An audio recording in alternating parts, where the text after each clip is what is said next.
Assalamualaikum warahmatullahi wabarakatuh. Di subuh kali ini tanggal 29 Ramadan 1446 Hijriah atau 29 Maret 2025. Ketika subuh seperti biasa Rasul dan sahabatnya salat subuh berjamaah. Namun sebelum salat subuh Rasul bertanya kepada sahabatnya yang lain, "Wahai sahabat-sahabatku, adakah yang melihat di mana Sya'ban?"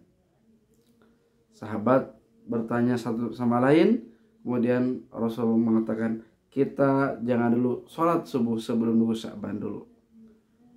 Lama berselang, Sya'ban tak kunjung datang. Akhirnya Rasul dan para sahabatnya mulai melaksanakan sholat subuh berjamaah. Setelah sholat subuh berjamaah, Rasul bertanya kepada salah satu sahabatnya. Ada yang mengatakan itu Umar, ada yang mengatakan sahabat yang ditanya adalah Abu Bakar. Rasul bertanya, "Tahukah di mana rumah Sya'ban?" Padahal Rasul tahu, tapi Rasul menguji bagaimana makrifat atau mahabbah yang kuat antara sahabat satu dan yang lainnya. "Ya, aku tahu," kata salah satu sahabatnya. Kemudian rombongan berangkat ke rumah Sya'ban dengan jarak yang lumayan jauh. Ada yang mengatakan jarak 1,5 jam, ada yang mengatakan jaraknya kurang lebih 3 jam. Jarak yang cukup jauh. Kemudian Rasul berangkat bersama rombongan dan bertemulah dengan rumah Sya'ban, dan Rasul memanggil Sya'ban, "Assalamualaikum ya Sya'ban," sampai ketok pintu. Di situ Sya'ban tak menyaut, dan ternyata di dalam rumahnya hanya ada istri Sya'ban. "Waalaikumsalam. Man bil kharij?" Siapa di luar, kata istri Sya'ban. Kata Rasulullah, "Ana Rasulullah wa ashabi." Saya Rasulullah dan sahabat-sahabatnya Sya'ban juga. Kemudian Rasul bertanya, "Di mana Sya'ban, wahai engkau yang menjadi istri Sya'ban?" Istrinya mengatakan, "Wahai Rasulullah, Sya'ban qad tufiya." Sya'ban telah meninggal. Rasul terkejut. Kapan Sya'ban meninggal? Sya'ban meninggal tadi malam. Dan Sya'ban sudah dikubur di belakang rumah mereka. Rasul bersedih dan mendoakan Sya'ban. Kemudian istrinya bertanya kepada Rasulullah Sallallahu Alaihi Wasallam, "Wahai Rasulullah, sebelum Sya'ban meninggal, maka Sya'ban itu bergumam 3 hal. Sebelum mengucapkan la ilaha illallah, Sya'ban itu bergumam 3 hal. Yang pertama, Sya'ban mengatakan menyesal kenapa tidak lebih jauh. Istri bertanya, "Wahai Rasulullah, apa gerangan yang disesal oleh Sya'ban? Kenapa?" Beliau mengatakan, "Kenapa tidak lebih jauh?" Sya'ban orang yang soleh, kata Rasulullah. Rasul menunggu wahyu datang dari Allah. Datanglah malaikat Jibril seraya membisikkan sesuatu yang ditanyakan oleh istrinya Sya'ban. Rasul mengatakan, "Berbahagialah wahai engkau yang menjadi istri Sya'ban," dan menjadi ibrah buat kita semua. Sya'ban mengatakan, "Kenapa tidak lebih jauh?" Itu artinya Sya'ban melihat pahala yang begitu besar ketika berangkat ke masjid. Padahal rumah Sya'ban ke Masjid Nabawi itu kurang lebih 2-3 jam. Kurang jauh, kata Sya'ban. Karena setiap langkah ke masjid ada surga, manzilah yang semakin tinggi kita ke surga. Bayangkan, jauhnya segitu, kurang jauh. Pertanyaannya, berapa jauh rumah kita ke masjid? Ada yang mungkin sejam, ada yang jalan kaki mungkin 2 jam. Rasa-rasanya sulit kita menemukan kalau kita ke masjid jarak yang jauh dengan jalan kaki. Mungkin pakai motor atau mobil. Sya'ban bergumam, "Kenapa rumahku tidak lebih jauh lagi dari masjid?" Padahal sudah 3 jam perjalanannya.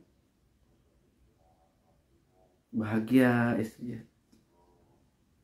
Istrinya bertanya. Yang kedua, "Ya Rasul," Sya'ban bergumam, "kenapa tidak dengan yang baru?"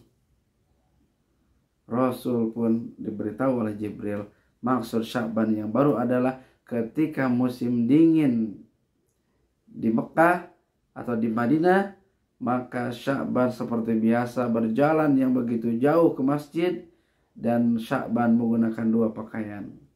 Pakaian yang baru disimpan di bagian dalam, kemudian dilapis dengan pakaian yang lama. Di tengah perjalanan, Sya'ban bertemu dengan seorang kakek-kakek ke masjid, kemudian kakek tersebut kedinginan, dan Sya'ban mempopohnya kakek tersebut, membantunya sampai masjid.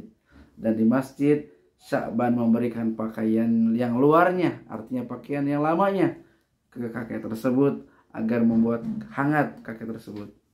Dan ternyata pahala itu di hadapan Allah ikhlas dan derajat surga dan besar sekali pahalanya.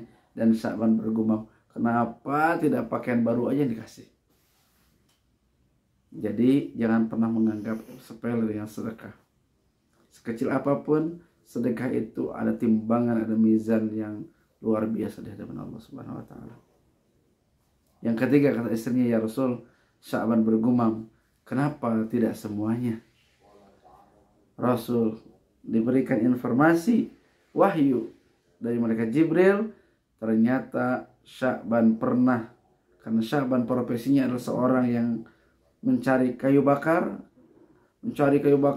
di tempat yang halal, kemudian menjualnya. Setelah menjual kayu bakar, Sya'ban memberi sepotong roti dan segelas susu. Ada yang mengatakan itu susu kambing, ada yang mengatakan itu susu unta. Kemudian Sya'ban capek seharian mencari kayu bakar, Sya'ban akan minum susu tersebut dan akan memakan roti tersebut dengan nikmatnya.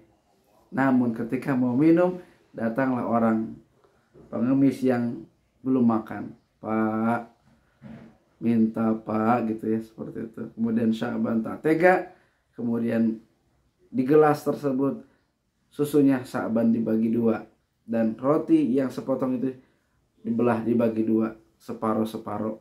Ternyata Sya'ban mengetahuinya ketika sakaratul maut, ternyata pahala sedekah roti dan air susu itu besar sekali pahalanya, karena ada pengorbanan Sya'ban di situ. Ternyata Sya'ban menyesal, kenapa tidak aku berikan semua roti tersebut dan susu tersebut? Ibrahnya adalah tidak ada sedekah yang dianggap remeh. Tidak ada sedekah yang tidak bernilai di hadapan Allah Subhanahu wa taala. Oleh karena itu, sekarang di akhir-akhir Ramadan, marilah kita sama-sama memperbanyak sedekah.